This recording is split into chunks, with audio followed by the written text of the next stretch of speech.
The dim corridor outside the execution chamber smelled faintly of disinfectant and cold steel, but there was something else in the air tonight, an invisible weight pressing down on everyone who walked past. The guards moved with heavy boots, their faces unreadable, but their eyes carried the same tension. Somewhere, behind a thick metal door, a man was living his last few hours on Earth. His crime had sent shockwaves through the entire nation. He was a father, and his victim was his own little daughter. The prison clock ticked softly in the background, each second echoing like a hammer striking the walls. No one wanted to look at the man too long, not because they feared him, but because they feared what he represented, a betrayal so deep it was almost unspeakable. In a few hours, that man would be led down this same hallway, past the cells, past the witnesses, and into the chamber where the rope hung waiting for him. And yet, the most disturbing part wasn't that he was going to die. It was what he was rumored to have said in the moments before the noose would tighten around his neck.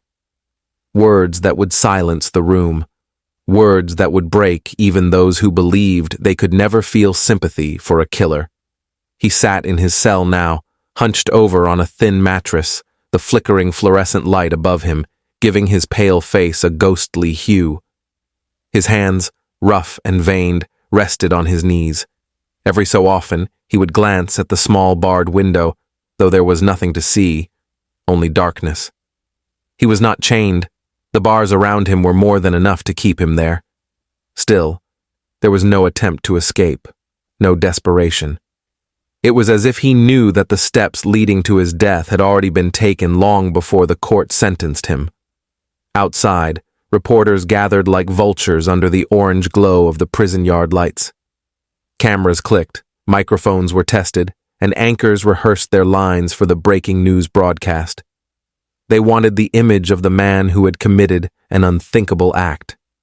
They wanted the final scene of this long, grim story. Somewhere among them stood people holding photos of a smiling little girl in a pink dress, her hair tied in two small ponytails, her eyes filled with the kind of innocence the world had failed to protect. Inside the prison, a chaplain made his way down the hall, holding a small Bible against his chest. His steps slowed when he reached the cell. The father looked up at him, their eyes meeting for a moment that stretched longer than either expected. The chaplain spoke softly, offering prayer, redemption, forgiveness, words the man listened to without much reaction. Yet, there was a flicker, a brief tightening of his jaw, as if some part of him wanted to speak but wasn't ready yet. From a distance, the warden observed, his arms crossed, his face carved from stone. He had overseen many executions, but this one felt different. It wasn't the method, it was the victim. Even in a place where murderers were common, the idea of a father killing his child drew an unshakable line between evil and something worse than evil. Back in his cell, the father leaned back against the wall, exhaling slowly. The sound was almost like a sigh of relief, though no one could tell for sure. In the silence, the faint metallic clink of the gallows trap door being checked by a guard in another room drifted in. Every movement in the building now felt like a countdown. No one here could guess what would happen when the final moment came. Would he beg for forgiveness? Would he cry? Or would he stand tall and face death with the same coldness he had shown when the crime was first discovered? No one could predict it, but they all knew one thing. Whatever his last words would be, they were going to stay with everyone in that chamber for the rest of their lives. Because sometimes, the most haunting sound is not the drop of a rope, but the truth spoken seconds before it snaps. It was a warm afternoon when the world of a small, quiet neighborhood shattered forever. Children were playing outside, their laughter carrying over freshly cut lawns, when the sound of police sirens sliced through the calm like a knife. Within minutes, the street was swarming with officers, paramedics, and neighbors, craning their necks to see what had happened. No one could have imagined the truth, that inside one of those modest homes, a father had done the unthinkable. The little girl was just 7 years old, with big, curious eyes and a smile that seemed too pure for a world as harsh as this. She loved coloring books, bedtime stories, and sitting on the porch swing while her father pushed her gently back and forth. To anyone who saw them from the outside, they looked like an ordinary family, perhaps not perfect, but not the kind of home where evil was supposed to live. That's why the news of what happened sent a jolt through the entire community. According to investigators, the crime wasn't a sudden accident. It was deliberate, calculated. Witnesses would later recall hearing muffled shouting from inside the house hours before the tragedy. Some neighbors admitted they had noticed the father's temper before, short bursts of anger that seemed to vanish just as quickly, but no one thought it would ever lead to this. No one believed that anger could twist into something so monstrous. The police report described a scene that seasoned officers said they would never forget. The child's small body was found in her bedroom, surrounded by the toys she had played with just hours earlier. There were signs of a struggle, but also signs that she had trusted him until the very end. The thought of a little girl's final moments, her confusion, her fear, was almost too much for even the most hardened detectives to speak about. When questioned, the father gave inconsistent statements. At first, he denied everything, blaming an intruder that never existed. But the evidence stacked against him like bricks in a wall. There were fingerprints, traces of his DNA, and most damning of all, a timeline that proved he had been alone with her at the moment she died. Eventually, the lies cracked, and the truth came spilling out. The motive wasn't something anyone could easily comprehend. Some believed it was rooted in jealousy, an ugly resentment toward his wife, who had recently threatened to leave and take their daughter with her. Others whispered about deeper, darker reasons, ones too disturbing to be confirmed in public records. Whatever the truth, it was clear that in those final minutes, love had been replaced with rage, and a father's duty to protect had turned into a desire to destroy. News of the murder spread quickly. Television stations replayed the same photo of the smiling little girl over and over, her image becoming a haunting reminder of what was lost. Vigils were held in the park, candles flickering in the wind, as strangers and neighbors alike tried to process how something like this could happen in their own backyard. For the mother, the grief was beyond words. She spoke once to reporters, her voice breaking, saying only that she had trusted him with the most precious thing in the world. After that, she disappeared from the public eye, leaving the media to speculate about her shattered life.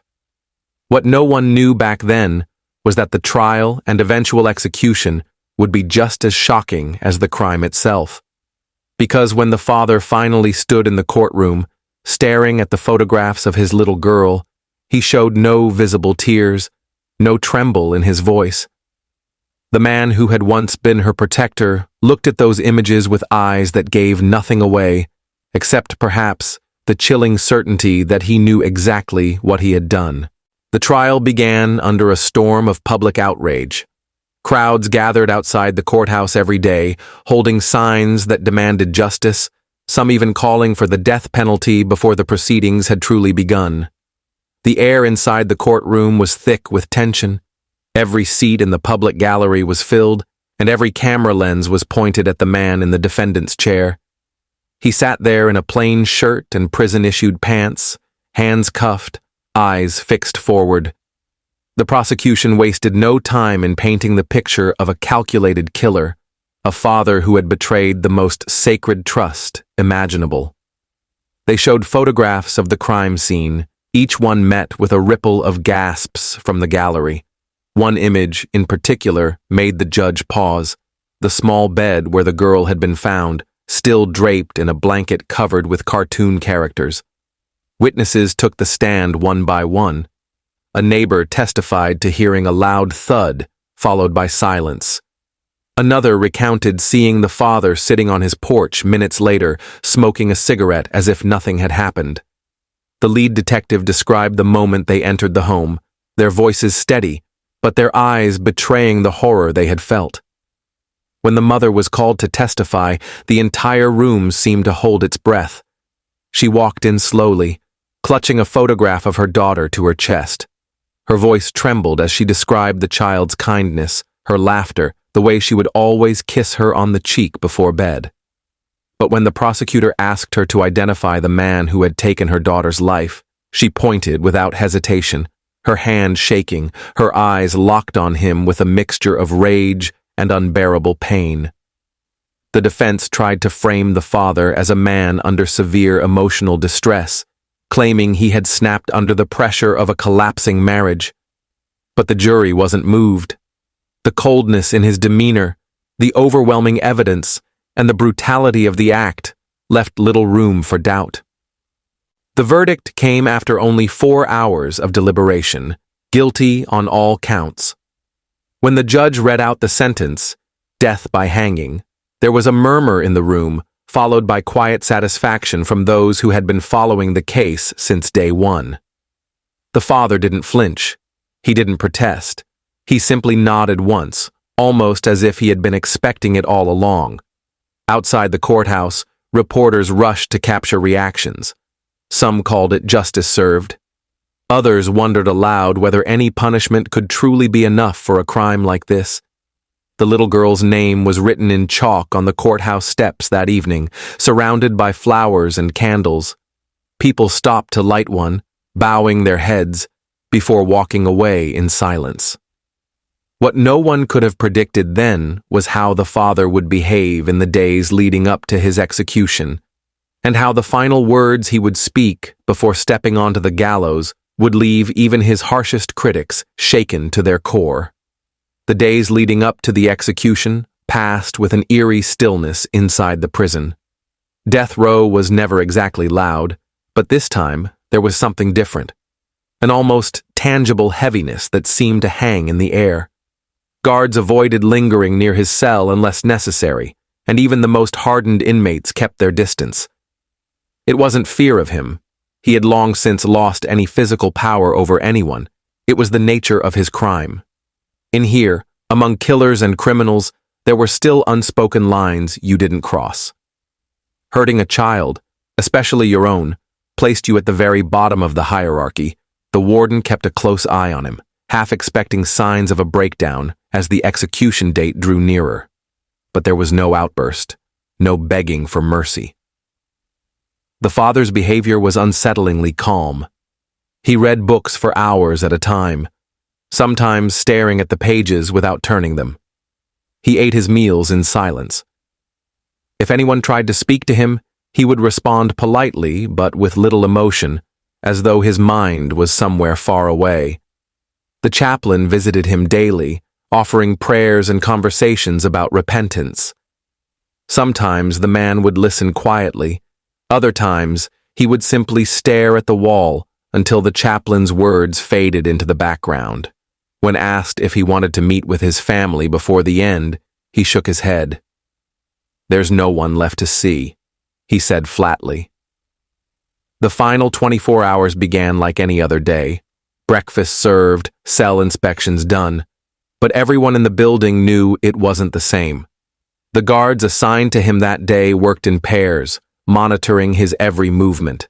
At exactly 5 p.m., the warden entered his cell to read the formal notice of execution time. The father simply nodded, his expression unreadable. His last meal request came next. The prison kitchen was ready for anything within reason: steak, fried chicken, even homemade pie if ingredients allowed. But his choice was strange. Just a single apple and a cup of black coffee. No explanation was given, and no one asked. Some speculated it was symbolic, maybe a nod to something only he understood. As the evening wore on, the sounds of the prison seemed louder, doors clanging, boots echoing, the hum of fluorescent lights overhead. The father sat on the edge of his bed, peeling the apple slowly with a plastic utensil, eating it slice by slice. Every movement was deliberate, almost ritualistic. Shortly after midnight, he was escorted to the holding cell adjacent to the execution chamber. This was where the final preparations took place. where inmates were given a last chance to speak to the chaplain or write a statement. The room was stark, just a metal chair, a table, and the faint smell of disinfectant. The rope was being tested in the next room, its creak audible through the thin wall. A guard who had worked at the prison for 20 years later said that this moment was when the reality of the execution hit him hardest. It wasn't the rope, he recalled. It was the sound of the man's breathing. Slow, steady, like he'd already accepted it. Most fight it. He didn't. The witnesses began to arrive. Journalists, legal representatives, and a few members of the victim's family. The mother was not among them. She had made it clear she didn't want to see his face again. The atmosphere in the viewing room was tense, each person waiting for the final walk. Just before he was led out, a guard leaned in and asked quietly, "Do you have any last words you want to share before the chamber?" The man looked up, and for the first time in days, there was a flicker of something in his eyes. Sadness, maybe, or something darker. "Not yet," he said softly. "You'll hear them soon enough." It was the kind of answer that unsettled everyone who heard it.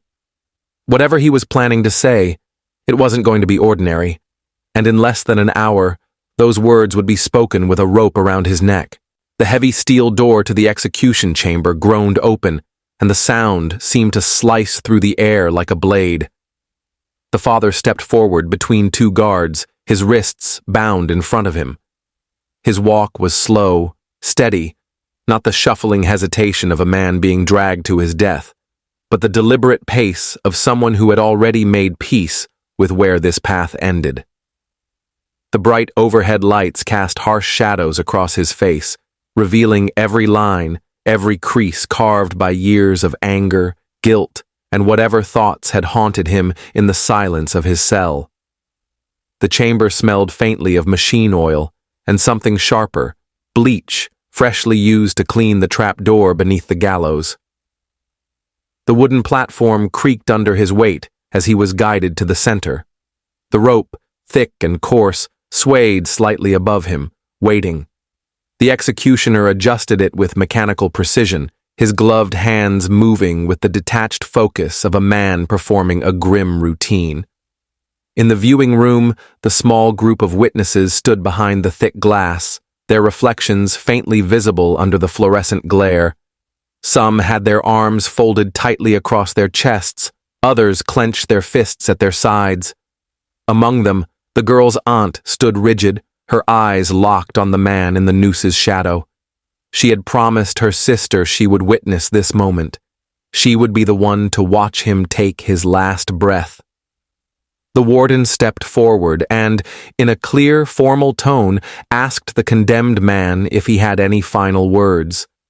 This was the moment everyone had been waiting for.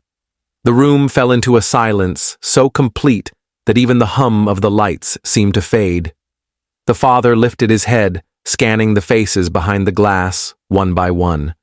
His voice, when it came, was low, but carried across the chamber. "I know you all want me to say I'm sorry," he began, his tone steady. "And I am. But not in the way you think." He paused, letting the weight of his words settle. "I'm sorry that I couldn't be the man she needed me to be. I'm sorry I let my anger take her away before the world could see what she would become." For a moment, it almost sounded like repentance, but then his expression changed, a trace of something bitter creeping in. "But I need you to know, it wasn't hate, it wasn't rage, it was love twisted into something I couldn't control. I thought I was protecting her from a life I believed would break her. I was wrong. I broke her myself." Gasps rippled through the witnesses. Some looked horrified, others furious. The aunt's face crumpled into a mixture of grief and disgust. The warden's eyes hardened, his jaw tightening. The father looked down at the floor, inhaling deeply, then spoke again. "If there's a heaven, and she's there, I hope she can see through what I became that day and remember me as I was before. The father who held her when she was sick, the one who sang to her at night." His voice cracked for the first time. I hope she forgives me, but I don't expect any of you to. The chaplain stepped forward, murmuring a prayer as the executioner tightened the rope around the man's neck. The coarse fibers pressed against his skin, leaving faint red marks even before the lever was pulled. Time, the warden said firmly. The executioner reached for the handle, the trapdoor mechanism groaning in protest from years of use. For a brief moment, the man closed his eyes, and a faint smile, not of joy, but of something like surrender, touched his lips. Then, with a sharp clank of metal and a rush of air, the platform dropped. The rope went taut, and the sound of the body's sudden stop echoed through the chamber. A few witnesses turned away. Others stared, unblinking, until the warden finally declared the sentence carried out. In the silence that followed, his last words still lingered, half confession, half plea for forgiveness, burned into the minds of everyone who had heard them.